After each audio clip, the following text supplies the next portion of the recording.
नमस्कार बंधुरा बिना रान्नाघरे सकलके स्वागतम। आज के आमी चिंगड़िर मालाइकारी करब। तार तरे निये निয়েছি 500 चिंगड़ी माछ, একটা টমেটো কুচিয়ে নিয়েছি আর 4টে লঙ্কা নিয়ে নিয়েছি, 1 চামচ চিনি নিয়েছি, 1 চামচ লঙ্কা গুঁড়ো, কাশ্মীরি লঙ্কা গুঁড়ো, হলুদ গুঁড়ো 1 চামচ আর আদা রসুন হাফ চামচ আর 1 চামচ আদা বাটা, পরিমাণ মতো নুন, আজকে পেঁয়াজ নিয়ে নিয়েছি, গরম মশলাও নিয়ে নিয়েছি। এর সঙ্গে আমি 1 কাপ দুধ অ্যাড করব। ফোড়নে দেব আমি 2টো শুকনো লঙ্কা, 1টা তেজপাতা, 2টো গোটা গরম মশলা, জিরে আর লবঙ্গ। চিংড়ি মাছটা আমি পরিমাণ মতো নুন দিয়ে দেবো 1 চামচের মতো। এবার 1 চামচ সাদা তেল দেবো না, সর্ষের তেল আমি দেবো। কাশ্মীরি লঙ্কা গুঁড়ো 1 চামচ দিয়ে দেবো, এবার হলুদগুলো পরিমাণ মতো দিয়ে দেবো, দিয়ে আমি ভালো করে মাখিয়ে নেব। সমস্ত মশলা মাখিয়ে নিয়েছি। এবার চিংড়ি মাছটা 2 থেকে 3 মিনিট আমি চাপা দিয়ে রেখে দেবো। এবার আমি গ্যাসটা জ্বেলে নেব। হয়ে গেছে, আমি এবার 1 চামচ তেল দিয়ে দেব।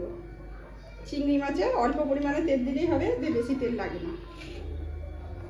তেলটা গরম হয়ে গেছে, আমি এবার চিংড়ি মাছগুলো একটা একটা করে ভেজে নেব।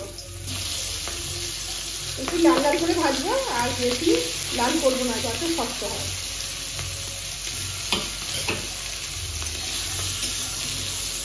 কড়াই দেওয়ার সঙ্গে সঙ্গে মাছটা লাল হয়ে যাবে।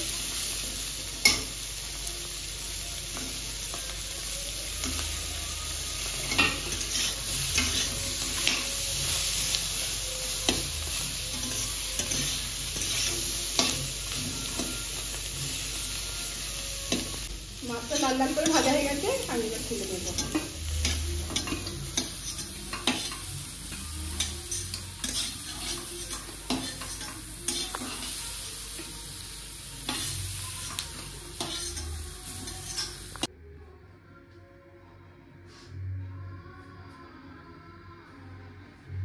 কড়াই তেল দিয়ে দেবো 2 চামচের মতো।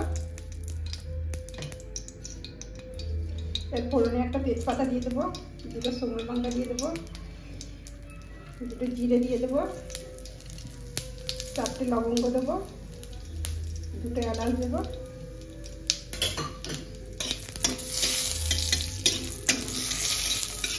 এবার ফোড়নটা হয়ে গেছে, এবার পেঁয়াজ কুচিটা দিয়ে দেবো, একটু ভালো করে নাড়াচাড়া করে নেব, লাল লাল করে ভেজে নেব।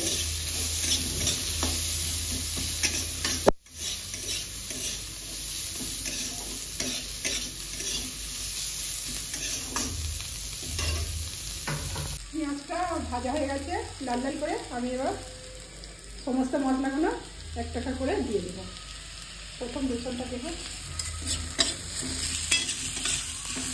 তারপরে আদাটা দেবো, পরিমাণ মতো নুন দিয়ে দেবো, টমেটো কুচিটা দিয়ে দেবো, 4টে কাঁচা লঙ্কা দিয়ে দেবো, 1 চামচ চিনি দেবো, লঙ্কা গুঁড়ো 1 চামচ দেবো, হলুদ গুঁড়ো হাফ চামচ দেবো, দিয়ে ভালো করে কষিয়ে নেবো। ভালো করে কষা হয়ে গেছে, ওর তেলও ছেড়ে গেছে মশলা থেকে।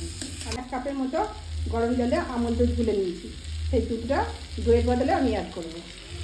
দই আমি দেবো না।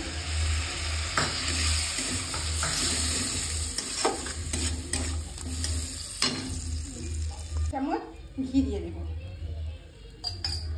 দিয়ে আর একটু ভালো করে কষিয়ে নেব।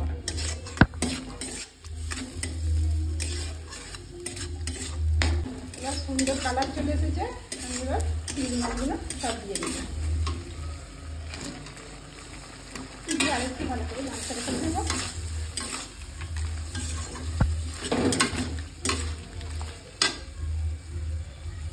এবার আমি একটু পরিমাণ মতো একটু জল দিয়ে দেবো।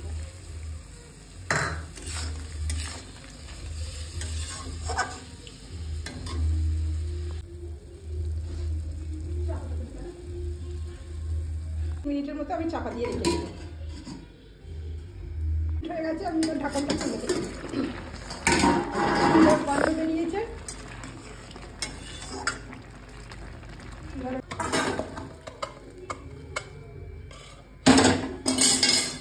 আমি এবারে ওপর দিয়ে একটু চিকেন মশলা ছড়িয়ে দেবো।